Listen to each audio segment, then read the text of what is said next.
de trier les déchets. Pas facile, leur composition et leur structure ont été altérées par le temps passé sous terre.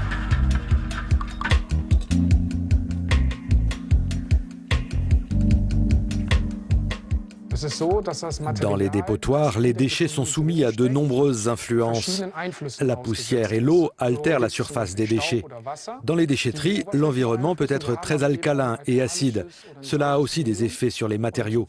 Donc quand les déchets sont extraits de la terre, nous affectons une série d'algorithmes dans les capteurs de notre machine pour qu'elle soit en mesure de reconnaître les matériaux, tout en laissant de côté certaines substances.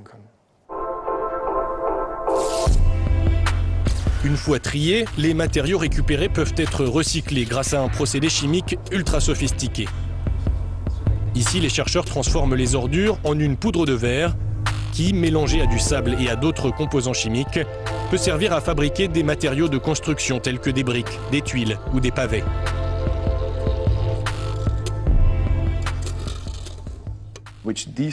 La composition chimique de ces produits n'a rien à voir avec celle du béton classique. Ils ont les mêmes propriétés mécaniques.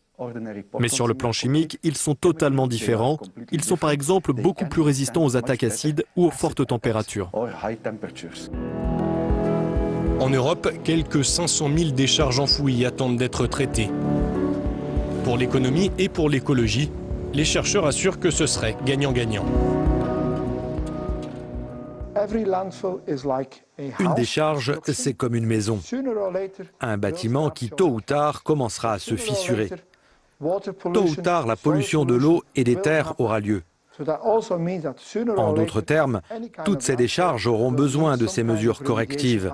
L'extraction des déchets enfouis peut combiner deux objectifs: retirer à jamais les sources de pollution et réutiliser les ressources.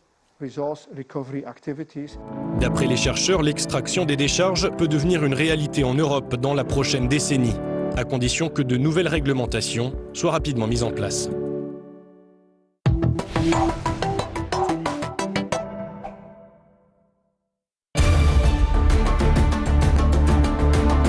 Revisionnez gratuitement ce magazine en vidéo à la demande sur euronews.com et nos applications mobiles.